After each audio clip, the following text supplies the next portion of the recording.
And before I introduce our guest here, I'll mention that last week we had an expert here, or Captain Gary Owens was with us, and he was talking about back to school safety. Well, after the show, we got several phone calls, some saying that they enjoyed the show, enjoyed talking to Gary and different things, but some also had some questions.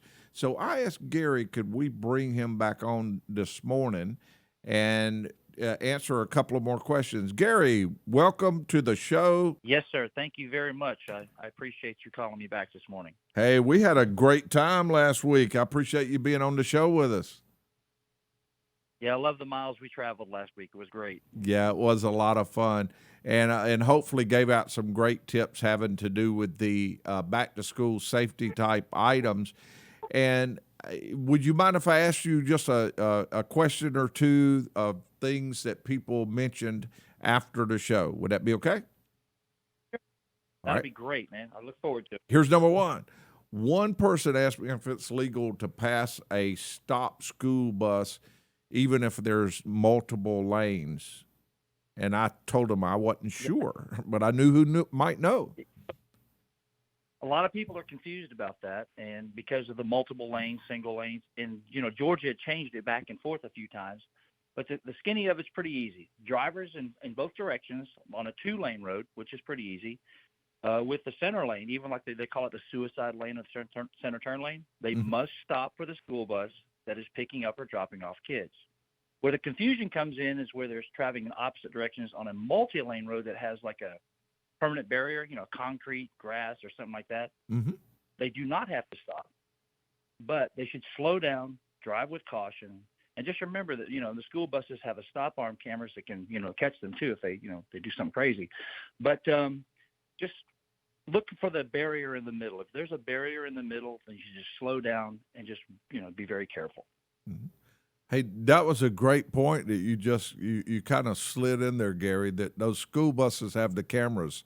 So be careful because Some do and some, huh?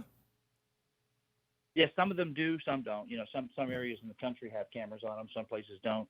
But they all have the GPS on them that notifies when the when the arms are out, so they know that the bus driver is completely stopped to make sure, that everything's really safe. That is great. What's some other tips that you have for the back to school type safety things? Well, in our area, in Columbia County, Georgia, the schools will start back next week. Mm-hmm. And even before that, they have open houses and they have other events that are getting kids and parents rallied up to get back to the next school year. Traffic is going to be really heavy. We're just asking people just to be patient. The traffic's going to be congested. Take your time and watch out for a lot of people walking. The first day back to school is going to be really hectic because, a lot of people want to take their kids to the first day of class and, video. And that's a great thing to have. It's a phenomenal moment in your life. Just be patient. Know that that's going to happen, and the traffic patterns will eventually ease out, and things will go back to a normal flow in a couple of weeks and be ready to rock and roll.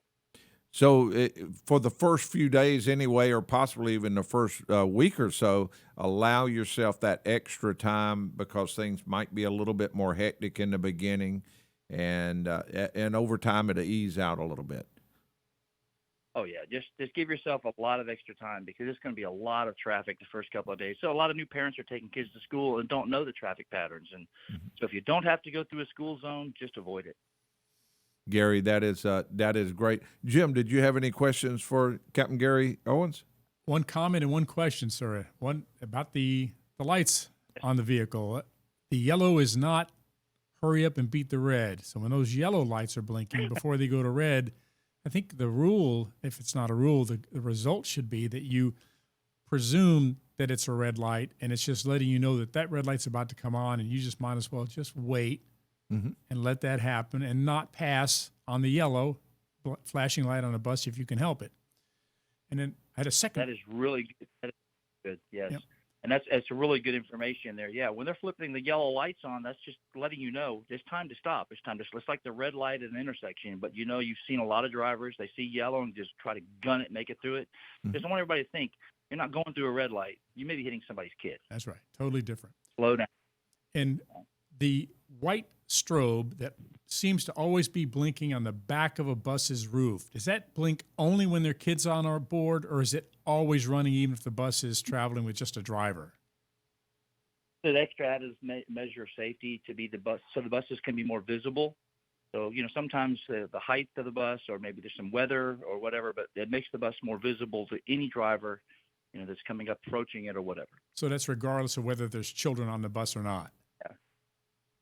They're on continuously. Good. Sometimes, you seem like there's no kids, why is this flashing light going off? Just to let you know there's a school bus there, and just be cautious. Yeah, it does. It's eye-catching, yes. And Gary, last Yes, thing but- that I don't think we got a chance to mention very much about was the maintenance on your car. And when he mentioned the light blinking on the bus, of course, that's huge on a foggy morning.